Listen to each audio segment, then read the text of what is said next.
Hi, this is video 5. Trying to pick up where I left off. So they had told me that we're gonna get even with you and stuff, because I wouldn't make up lies. They also pulled me in their office, questioned me about some previous workers. Had they ever made any passes at me, other women workers? And I didn't know at the time. I found out later on that the workers that I had been with, there was at least 2 of them that were gay. And no, they had never touched me, never did anything wrong, but it's like they were trying to fish for stuff to get even with those workers or something, or they wanted lies, so I guess maybe they wanted to fire those workers. That's the impression I got, because I wouldn't make up a lie. They didn't have anything to use to fire the person, and I wasn't gonna make up stuff. And so they sent me to a women's issue group. It was all kinds of different problems. People were there for depression. Some were psychotic illness. It was all mixed. The one who ran the group, the leader of the group, was a social worker. And I noticed, and I had a relative also who was in the same group. We noticed that the social worker was doing on purpose to sit close to me. I mean, her chair touching my chair. And she kept doing that on purposely. I got the impression that maybe she just wanted me to move the wrong way, and if I accidentally bump her with my arm and her chest, then she was going to maybe make up something. The family member got the same impression.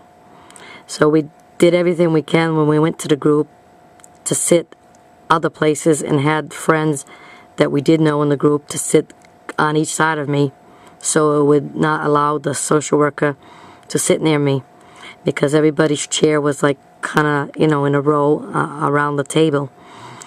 And as soon as the social worker come in, she seen us sitting people on each side of me, she turned around and told them to move, and she proceeded to put her chair close to mine again. So I tried not to move an inch, because I knew I had an idea they were trying to set me up somehow to accuse me of something. So I tried to be as still as I could. And on any time we had, they had a break once in a while for like 5-10 minutes. The ones who did smoke could go out and smoke. I didn't smoke, so I stayed in the building, waited for the others to come back. And I turned around and was talking to one of my friends about agoraphobia, how I was having trouble to get out, to get to the center. It wasn't easy to make it there. And the social worker yelled at me and said, "You are not allowed to speak of that subject. I do not want to hear the word agoraphobia. I said, "Why? It's not a bad word. You do what I tell you."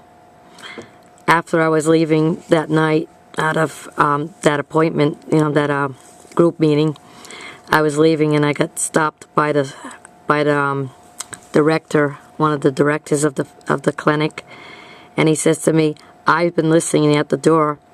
I don't hear you talking much in the group. You better participate in the group. Do you hear me?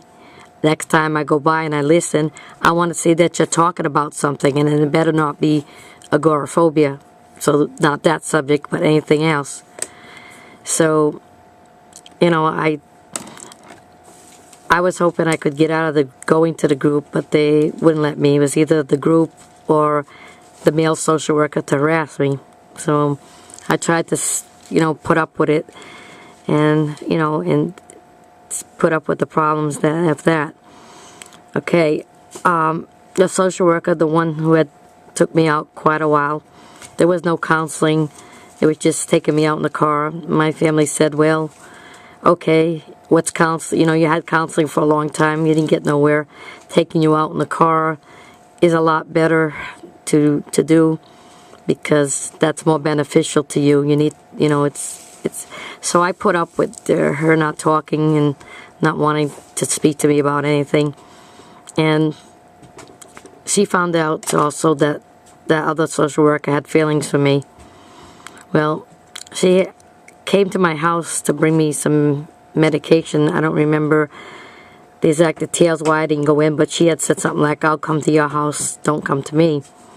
She seemed like she liked to get away from the office, the impression I got, and didn't like to talk about anything, didn't like to counsel anybody, but just loved to just take me on the car so they got her away from the office. Okay, I'm in my house, and she's standing near the door to go out, and I was getting a glass of water, which was about, I'd say about 6-7 feet away from her. All of a sudden, she says, don't come near me. I says, what? What's your problem? She says, don't come near me. You hear me? Don't come near me. Don't you come and touch me. I says, I ain't going near you, and I ain't touching you. I says, I'm 6 feet away from you. I says, what's the matter with you? And she continued to go, don't come near me, don't come near me. My brother, who happened to be in his room, he happened to hear her and seen her trying to pretend I was trying to go near her, and I wasn't. And after she left, at the time I didn't think about it, but I felt like calling the clinic. I think you need to come get your social worker. She's not acting right. She's not acting normal. I don't know if she was jealous of that other woman, that other social worker who liked me. I don't know if it was that, or she was set up by a director to try to pretend I tried to touch her in a way. And, I had witnesses that I didn't. I was 6 feet away from her. I didn't go near her. So that's one of the things they tried to pull on me. They did so many incidences at the clinic. I've seen a lot of things. I went through so much. It would take like maybe 50 videos to tell my whole story of what went on at the clinic. I'm trying to pick out the most biggest issues that happened at the clinic, the biggest ones. So the next thing I know, I was switched to a bad psychiatrist, a really horrible one that would yell at you. She abruptly pulled meds. She was very disturbed. It appeared that they were going to be pulling my meds to throw me out of the clinic. The director says to me, you were misdiagnosed. You don't have agoraphobia. The previous psychiatrists all made mistakes. You don't have that. Now, before I went there, I knew I had agoraphobia. I wish I didn't, but unfortunately I did. It didn't take no psychiatrist to tell me I did have it, because I knew before I even went there. But they were trying to change my diagnosis so they could throw me out. They were also in the process of doing that to other people with agoraphobia, with panic disorder. They didn't want us. One social worker told me it was the money. They don't get funds for that, and they didn't want funds for that. That the clinic was for people with psychotic illness, not people with my illness. So when I seen that, I was terrified of losing my meds. You can't just abruptly pull people off those kind of meds. And so I hired an attorney, hoping she could talk to these people and reason with them, because there was no other place for me to go. So we had a lot of meetings with the lawyer, and it kind of dragged a year, close to a year. It dragged me a year longer.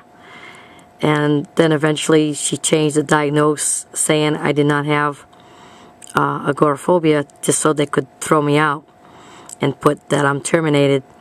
In the meantime, she would yell at me. I've seen times, I said to her, well, if you abruptly pull my pills and I die, you will be held responsible. My family won't just allow me to die like that. And she got all kinds of mad. She attempted to come after me to hit me, where my attorney had to jump in between the psychiatrist and me to stop her from hitting me. I went to my appointments with that bad psychiatrist. I did not go alone. It was always someone with me. Most of the time it was my attorney. who accompany me to my appointments. But eventually they just terminated me, made up a few things like saying I wouldn't cooperate with their treatment plan. See, they would tell me I have an appointment, and then they would call me about 15 minutes before the appointment and said it's canceled. So I didn't go because they told me it was canceled. They would use it and say they never told me that. They never called me. And they'd say you didn't show up. So they'd use that as a strike against me. They were very, very dirty, very awful place. I mean, to this day, I still get nightmares of that place, and I've been out of there since 1997. I will have nightmares and I'm trying to hide from them, trying to get away from them. I mean, it was just horrible, the kind of life I had over there. I mean, I wish I never needed pills. I honestly do, because I would have never gone. If it wasn't for the medication, I would have walked out of there the first time I went there and not gone back.